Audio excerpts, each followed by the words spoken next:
Hey folks, thanks again for all of your support, all of your questions, your comments, your emails. It means a lot to me when you find usefulness from this content that I make. I want to make content that means something to you, that you want to hear, that you get something from. So keep your questions coming and I'll try and make videos surrounding the topics that you want. I've got a video coming on Karen Fisher and the low chemical diet, so stay tuned for that one. In the meantime, let's get a few of your questions answered.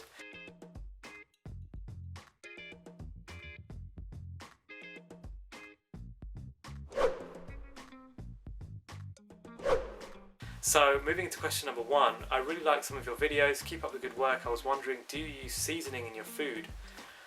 Seasoning, I do use seasoning in my food. I make curries, I make Italian dishes, I make a wide variety of food and I use seasoning. So by seasoning I use cumin, turmeric, I use black pepper, sometimes I use some mustard.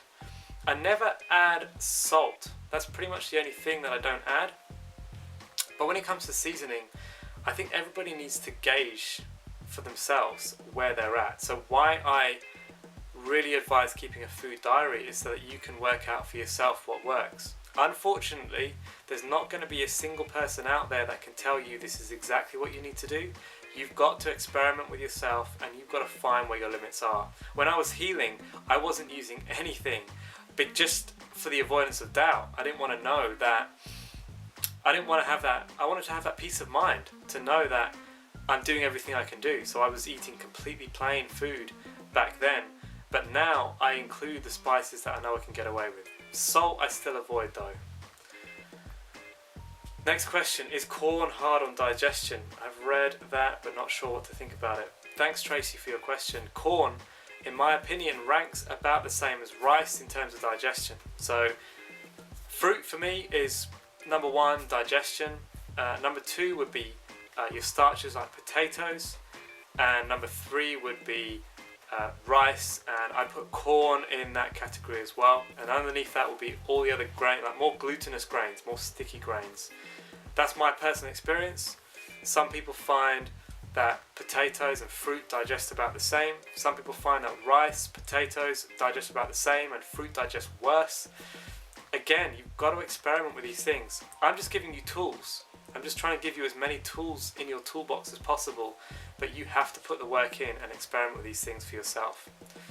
Another question, is there any fruit or vegetables that we need to avoid? Also, does everything we eat have to be organic? I can't always buy organic. I do like 50-50 organic and inorganic. So, fruit and vegetables to avoid, again, there's a theme coming through here. Your own experimentation will decide for you what you need to avoid. So some people say to me, why do I promote oranges? Why do I promote nightshades? I'm going on my own personal experience on these things, right? What we've got here is a whole foods plant-based lifestyle, which is the healthiest way to live. Look at the plant-based doctors, read the China study, read the Starch Solution, read Dr. Neil Barnard's program for reversing diabetes. I know diabetes isn't eczema, but the root causes are so similar. We have reached a point now, even in the medical industry, where we have realized that health should be looked upon holistically. I've got friends studying medicine and they're saying that what they're learning now is becoming more holistic. So we have to understand that disease of the body is pretty much all linked, and some of them, they just have different colors, they just look differently, we give them different labels. But we need to look at holistic health, so read these books on the whole foods, plant-based lifestyle, and decide for yourself whether you think this is the most healthful way to live, or if instead you want to include animal products and you want to go paleo and you want to do Atkins and whatever else there is out there. Decide for yourself. Sorry, I digress. Fruits and vegetables we need to avoid. Avocado pretty much is the only thing that I eat in moderation just because of the fat content. So I'm not going to sit there and smash 8 avocados, whereas I would, if I feel like it, eat 8 grapefruits, for example. Does everything we eat have to be organic? No, I don't think so. If you can get organic for the large amounts of calories that you're eating, so like potatoes and bananas, these might form a lot of your diet. Get those things organic, and then the rest, don't worry too much about it. But if you can afford to get everything organic, then why not? This is an investment in your health. Just trying to find the question in this. I like your tutorial very much, however I still have problems with coconut oil. I have very dry, sensitive skin. I try to find moisturizers that are fragrance free. I also look at ingredients. Eventually we all have to use them. I also use hydrocortisone 1% on my face. To be honest, nothing is working. It's very uncomfortable to go out with into public. I use sunscreen. Thanks for any help. Okay. Hydrocortisone is a steroid. It's a light steroid, and I personally experienced a big die-off, a big withdrawal symptom die-off when I came off of using hydrocortisone, even though it's only 1%. And I can't suggest strongly enough how important it is to get off steroids, just to stop using steroids, because you will have withdrawals whenever you come off them. And as long as you're using something as toxic as steroids, you don't know how much of an impact your diet's having on your lifestyle. You don't know. How do you know how much acid is being brought into your body by the toxicity of steroid? I don't have that. I don't have that data. I can't give you that. I don't know any scientific lab that can give you that data. So the best case scenario, the best thing we have to work with here is get these chemicals out of your life. Get steroids out of your life. Don't use these things. And if you need to use natural moisturizers instead, just to make the whole process livable for you, then do that. But I've got to remind you again that this is a long-term process. This thing can take years. This process of healing your body from the inside out can take a very, very long time. This is not a quick fix. Sometimes I really wish I was just giving you a cream or something that you could do that was just going to get you results overnight. But as yet, I don't know of one, and so I can't bring you that. Instead, all I can bring you is this whole foods plant-based lifestyle, which is the only way, in my opinion, to fully heal the body from the inside out in 2017. So, to be honest, nothing is working. It's very uncomfortable to go out in public. I understand where you're coming from, and I really sympathise with that, because I've been there, and I've been in the place where I was a social recluse. I was locking myself in my room. I was just researching on the internet, looking for what I could find that was going to give me relief. And in the end, the only thing that I can suggest is to use as little chemicals as possible, and use, if you need to use a bit of rosehip oil or a little bit of coconut oil or shea butter or whatever natural product works to give you relief, then use those things at times of desperation. But I don't agree with using moisturizers.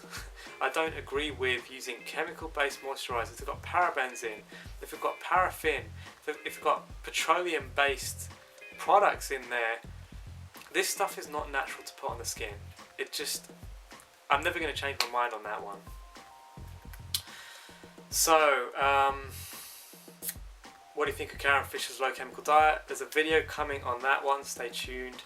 Hi Greg, do you think it's better to gradually move into detox, or do you just start straight away? My exams finish soon. I'm tempted to start juice fasting for 10 to 20 days. Great question, and it's entirely up to your personality. It depends on what you want to do. It depends on whether you want to kickstart some major detox in your life by doing a juice fast.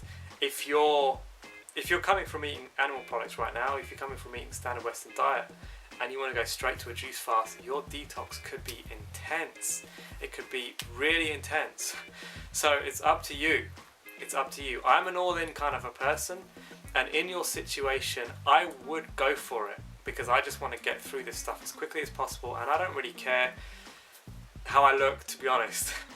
I don't really care what people say about me, aesthetically wise anymore. I'm past worrying about all that stuff, and so that's what I would do. If my eczema came back tomorrow and there was a risk of it breaking all over my face, if I went fully raw, fully just greens, then that's still what I would do. So it's up to you. If you want to bring it in slowly, and I've coached people that they do better when they bring it in slowly. They just adjust better because everything's new. The whole way of living is new. getting their family on board, all of these things, you know, they just want to do it a bit more slowly. So it's up to you. It's up to you. Both work in the long term, but obviously going slow is going to take longer. This is the comment that was under my enema video. I was just talking about using a little bit of bleach to clean the nozzle that you use for your enema. That's it. I promote putting a little bit of bleach on a tissue, wiping the nozzle just to keep things sterilized, because you could be putting that enema kit away and not touching it for a little while. So you want to keep bacteria out of the equation with your enemas. Next question, is it okay to eat curry? I thought curry has gluten. The curries I make do not contain gluten, and I do tend to avoid gluten as much as I possibly can. I do have gluten though when it's in things like, if I go to a sushi place for example and it's got some soy sauce and they don't have the gluten-free soy sauce, I might have a bit of gluten that is in that soy sauce. And every now and again I'll even have bread every now and again, right? That's how far into this process I am. I can get away with a slice or two of bread here and there. Or if I get a vegan pizza or something that's got gluten. I don't recommend it though if you're trying to heal. Gluten is something that you want to avoid. So that's it for today. I just thought I'd try and get through a few of your questions. Thanks again for all of your interest in what I'm trying to do here. I'm trying to get the truth out. I'm trying to get people off of steroids, get people off of chemical-based moisturizers, because these are the things that slow down the process. Always ask yourself, with everything that you're doing, is this going to be part of the solution or is it going to be part of the problem? And if it's part of the problem, then maybe you want to get rid of that thing out of your life. But it's entirely up to you how fast or slow you go with these things. Again, I'm just trying to give you as many tools as possible into your toolbox so that you can experiment with these things, you can try them, find out what works for you. There's a links down below to a couple more resources that may be useful to you. Follow me on Strava to see how much exercise I do, to see what I promote in that area. And there's a Facebook group. There's a Facebook group for help and encouragement on this eczema healing lifestyle, eczema healing process. So if you want us to be talking and you want to speak directly to other people who are going through this, you can share pictures, you can share products, whatever you want to talk about over there. Link to the Facebook group down below. Thanks again for all of your questions.